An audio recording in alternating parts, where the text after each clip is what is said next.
সালাম TV, the solution for humanity. আমরা জানি সালাতের মধ্যে 7টা জায়গা এমন আছে যে জায়গাগুলো হচ্ছে দোয়ার জায়গা। জানেন আপনারা 7টা জায়গা আছে, কেউ বলতে পারবেন কোন 7টা জায়গায় যেই জায়গাগুলোতে দোয়া করা যায়, জায়েজ দোয়া করা বা দোয়া করলে কবুল হওয়ার সম্ভাবনা আছে? 7টা আমরা তো জানি। কোথায়? সেজদায়। আমরা একটা জানি সেজদায়, আর সালাম ফিরানোর পূর্বে 2।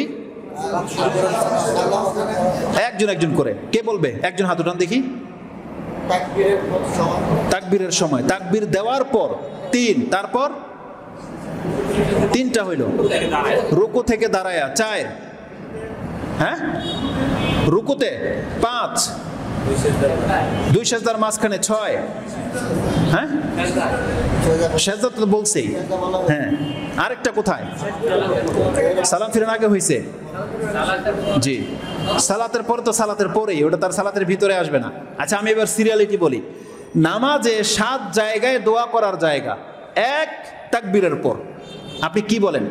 আল্লাহু আকবার, আল্লাহুম্মা বাইদ বাইনি ওয়া বাইনা খাতায়া। এটা দোয়া নাই তো কি? আপনি আল্লাহকে কি বলতেছেন? আল্লাহুম্মা বাইদ বাইনি ওয়া বাইনা খাতায়া কামা বাআদতা বাইনাল মাগরিবি ওয়াল মাশরিকি ওয়াল মাগরিব। আল্লাহ আমার এবং আমার গুনার মাঝে তুমি এতটা দূরত্ব তৈরি করে দাও যতটা দূরত্ব পূর্ব এবং পশ্চিমের মাঝে। এটা দোয়া নয় তো কি? তাহলে দোয়া। তাহলে আল্লাহু আকবার তাকবীর দেওয়ার পরেই দোয়ার স্থান 1। দ্বিতীয়ত সূরা ফাতিহা পুরোটাই দোয়া, কিন্তু আমরা সূরা ফাতিহা না বলে বলবো কেরাত। কেরাতের মধ্যে দোয়া আছে। রাসূল সাল্লাল্লাহু আলাইহি ওয়াসাল্লাম যেখানেই জান্নাতের কথা আসতো বলতে আল্লাহুম্মা ইন্নী আসআলুকাল জান্নাহ, জান্নাত কামনা করতেন। তারপর জাহান্নাম আসলে জাহান্নাম থেকে আশ্রয় চাইতেন। কোনো সেন্সিটিভ আযাবের কথা থাকলে সে আযাব থেকে রাসূল সাল্লাল্লাহু আলাইহি ওয়াসাল্লাম আল্লাহর কাছে আশ্রয় চাইতেন। এবং এই যে জুমার দিনে পড়া হয় সাব্বিহিসমা রাব্বিকাল আলা, তারপরে এখানে কি বলা হয়? সুবহান রাব্বিয়াল আলা বলার প্রমাণ আছে, হাদিস প্রমাণ আছে।